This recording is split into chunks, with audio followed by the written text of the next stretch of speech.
Hello everyone. Let's discuss about the historical change in sectors. We have studied three sectors so far: primary sector, secondary sector, and tertiary sector. Now see the historical changes. Initially, at initial stages of development, all the developed countries depend upon primary sector, because primary sector was the basic economic activity for the developed countries. Then methods of farming changed and agriculture sector began to prosper. It produced much more food than before. Now many people took up the other activities. With increasing number of craftsmen and traders, there was entry of secondary sector. Entry of secondary sector changed the production style and speed. People started demanding more and more goods. Then secondary sector gradually became the most important in production and employment. In past 100 years, there has been further shift from secondary sector to tertiary sector.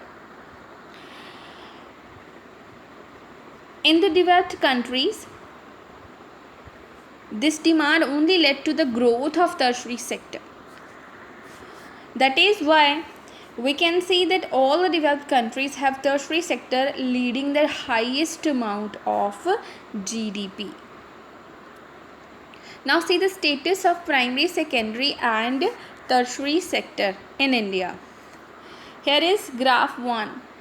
Graph 1 is representing the production of goods and services in all the three sectors for 1973 and 2003.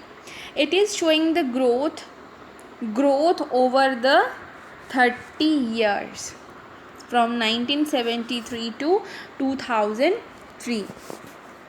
In 1973, the total GDP of India was 30,000 crores. 30,000 crore rupees. But in 2003 GDP was, just see here, in 2003 GDP was 2,10,000 crore rupees, and as you can see in the diagram, tertiary sector has the highest GDP. Now see that what does the comparison between 1973 and 2003 show? What conclusions can be drawn from the comparison? Let's find out. Rising importance of the tertiary sector in production over 30 years. From 1973 to 2003, it has been observed that production in all the sectors is increased, but tertiary sector's production is the highest. After year 2003, tertiary sector is considered as the largest producing sector in India. It replaced the primary sector. But why this sector becoming so important? Then why this sector becoming so important in India? There could be several reasons, and we will discuss these reasons one by one. First reason is several services are required in India, like post, telegraph services, police station, courts, village administrative offices, municipal corporations, defense, transport, bank, insurance companies, etc. These are the basic services, and these are provided by the tertiary sector. That is why it is gaining importance. Then come to the second. Second is, with the development of agriculture and industry, various other services become necessary, like transport,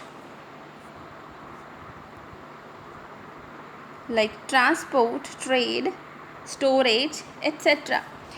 Greater is the development of the primary and secondary sector, more would be the demand of such services. Then come to the third reason. Third is, as the income of public in India increasing, people start demanding more and more services like tourism, shopping, private hospitals, private schools, professional training, etc. Now everybody is seeking these services. These kind of services everybody needs at this time. So tertiary sector is growing. Then fourth reason is information technology and communication services. Both services have become important and essential. Because of this, the tertiary sector is gaining importance these days. So you have heard during this video that service sector is growing, and many people are getting the employment also. This is important to know that limited number of services that employ highly skilled and educated workers. On the other hand, there are a very large number of workers engaged in services such as small shopkeepers, repair persons, transport persons, etc. These people barely manage to earn a living, and yet they perform these services because no alternative opportunities for work are available to them. So just to see that these are the services which are providing very little income, but still they'll have to perform the activities because of the non availability of other opportunities. Now see that where are most people employed. This is graph 2, and graph 2 is representing the share of sectors in GDP. In 1973, more share is of primary sector, and these are the share of tertiary and secondary. But in 2003, the share of tertiary sector is more than the primary sector. So there is a change in the GDP composition. And this is the third graph, which is representing share of sectors in employment, that which sector is providing employment, more employment even. In 1973, it was observed that primary sector is the highest employment provider sector. In 2000 also it is the same, that the primary sector is giving the more employment opportunities. Why didn't similar shift out of the primary sector happen in the case of employment? It is because not enough jobs were created in secondary and tertiary sector. What is happening? Only the primary sector is giving the higher opportunities of jobs and work, but secondary and tertiary sector fails to provide the job opportunities, extra job opportunities.